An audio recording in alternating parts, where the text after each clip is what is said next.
Duterte naman, na dati kong estudyante sa Lyceum, she has many nice things to say about me, and I also have many nice things to say about him. You know? Duterte, maluwag yung bunganga. Sabi niya, yung kapag akong presidente, isang paa ng NPA nasa Malacanang na. You know? Ready for coalition. I will follow the pattern of socialism sa government. That is really, sinabi ko na sa kanila in public, in every meeting, I said, I'm a socialist. And though I am not a member of the Communist Party, but I am a socialist. And I belong to the left. Alam na ng mga tao, sir, sabi ko, this will be the first time in the history of our country na merong leftist to president. Walang masama sa left. We are more tolerant to the doubts of government. Mahalaga na sa electoral campaign pa lang, ilinagay na ninyo sa agenda yung programa ng isang left president to be. At siyempre kapag kayo ay nasa posisyon na, mas marami kayong magagawa. Maipapatupad ang inyong mga inyong mission at vision. Galit ako sa oligarchs at pati mayayaman. They get the fat of the land. At yan ang problema dyan sa ating gobyerno. And they allow it. I wish you well. All the best for you. Makasama natin dyan. And hopefully, I will visit you before I will assume office. Kasi may the agenda. Magaling. Mabuti po. Kasi yung ang agenda sa... Salamat ako sa pagkakataon ito na magkausap tayo at maraming salamat sa prospect na hindi magtatagal, magkita na tayo. You have also to prepare the agenda para pag nandito na, wala na masyadong debate or issues and resort. Diyan na ho natin gawin ang agenda yung pagdating. The agenda only. Yun ang natutunan. Yun ang natutunan ko sa iyo, sir. Salamat. Maraming salamat. Thank you, sir. Pag-asa kong makauwi ako kapag panalo si Mayor Digong Duterte. Hoy ang NPA! Mabuhay! Hoy ang NPA! Mabuhay! Sinasabi ko sa inyo, I'm left. I've always been left. Duterte is a real villain, not a Filipino hero. He was and is a pro-communist, socialist, leftist leader who happened to be a president. He almost sold the Philippines to communist China.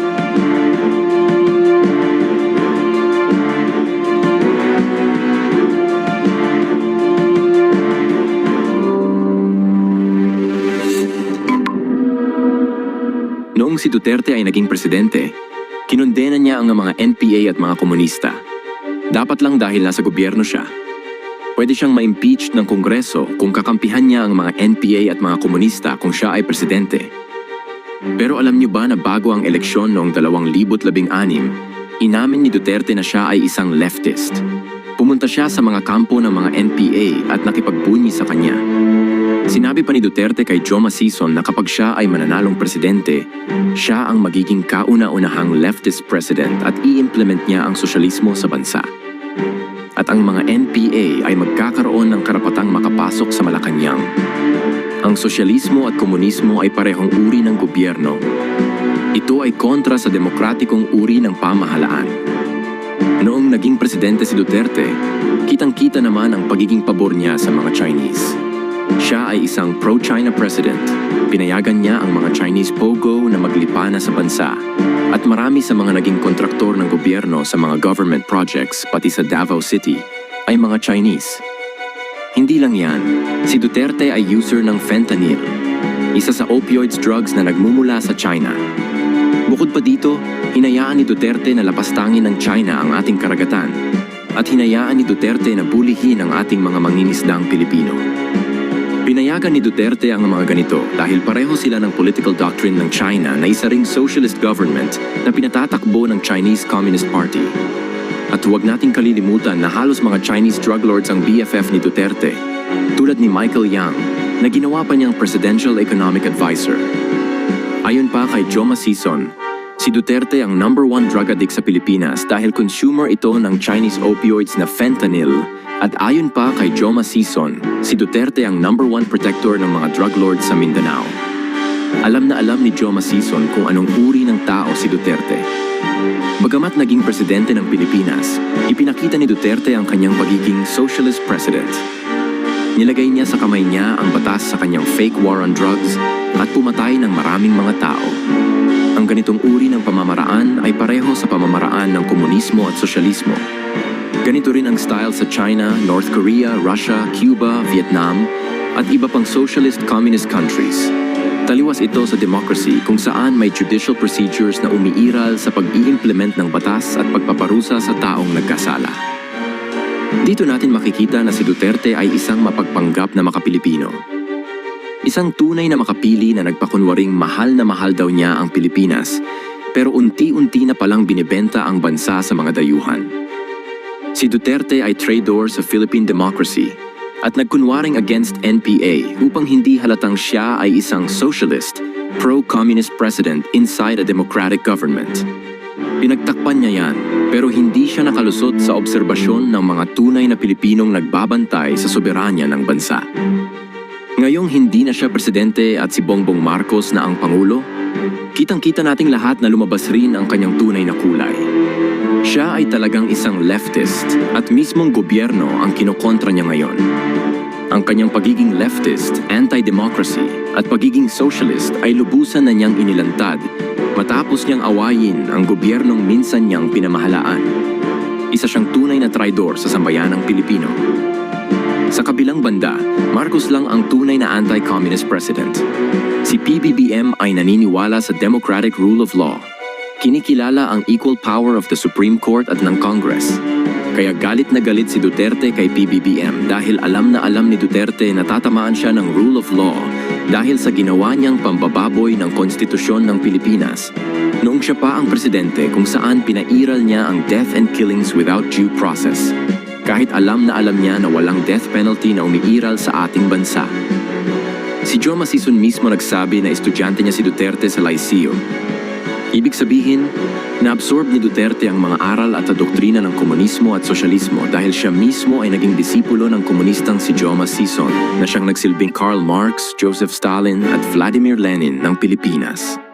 Si Karl Marx, Joseph Stalin at Vladimir Lenin ay ang mga formulators at revolutionizers na nagpasikat ng political ideology of communism sa Union of Soviet Socialist Republic, USSR.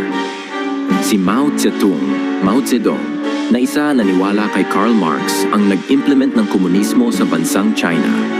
Ang mga native legitimate Chinese na hindi sumang-ayon ay puwersahang umalis ng mainland China at nagsettle sa Taiwan, Formosa, sa ilalim ng pamumuno ni Chiang Kai-shek.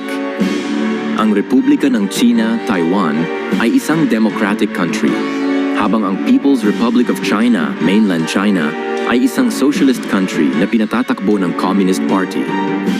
Kaya lahat ng mga ginawa ni Duterte, katulad ng kanyang pagiging makabayan at makapilipino kuno, ay pawang mga fronts lang para unti-unting ma-implement ang sosyalismo, komunismo sa bansa. Yan ang doktrina ng komunismo, magpanggap na kalaban para makagapang ang mga kakampi ng hindi halata. Kaya si Duterte ay isang traidor sa bansang Pilipinas. At dahil sa masamang impluensya ni Duterte sa samabayanan, maraming mga Pilipino ang bumagsak ang morality at spirituality. Kitang-kita sa mga inuugali ng mga DDS ang kanilang pagiging anti-Bible, anti-God, anti-Christ, at anti-government. Puro pagmumura, panlalait, pang-aalimura, panglilibak ang ginagawa. Naging parang mga komunista na rin ang mga ugali nila. Walang Diyos, atheist, at hindi rumirespeto sa batas at salita ng Diyos. Communism is a real threat to Christianity and democracy. At sa pag-upo ni Duterte bilang presidente, nakita natin ang kanyang naging impluensya sa mga kabataan at maraming mga Pilipino. Bumagsak ang moral, bumagsak ang espiritual, bumagsak ang cultural Filipino heritage dahil napasukan ng communist and socialist mindset na walang ibang Diyos kundi yung tao lang. Siya rin ang doktrina ng Antichrist. Kung buhay pa ito si Joma Sison, malamang magkikita sila ni Duterte sa Netherlands, kung saan si Joma Sison ay nabigyan ng asylum na siyang ina-avail din ni Harry Roque ngayon. Hindi lang si Duterte nag-commit ng crimes against humanity, siya rin ang nag-commit ng crime of treason hindi lamang sa konstitusyon ng Pilipinas, kundi sa sambayanang Pilipino, kung saan maraming naging bulag at naging palasamba sa mamamatay tao. Sabihin nyo ngayon mga DDS kung tama pa ba ang pinaglalaban nyo. Salamat at ang Panginoong Jesus na ang gumawa ng paraan upang hindi tuluyang mahulog sa kamay ng Communist China ang bansang Pilipinas, na siyang isinalba at iniligtas ni President Ferdinand E. Marcos noong panahon na nagdeklara siya ng martial law. Tayo ngayon ay nasa Cold War. Labanan ito ng prinsipyo. Labanan ito ng tunay na mga Pilipino na pro-Philippines at mga traidor na mga Pilipino na pro-China. Huwag na huwag tayong boboto ng pro-Chinese communist senators, congressmen at politicians dahil mga traidor yan sa bayan. Patuloy nating suportahan ang ating Pangulong Marcos. Please watch and share.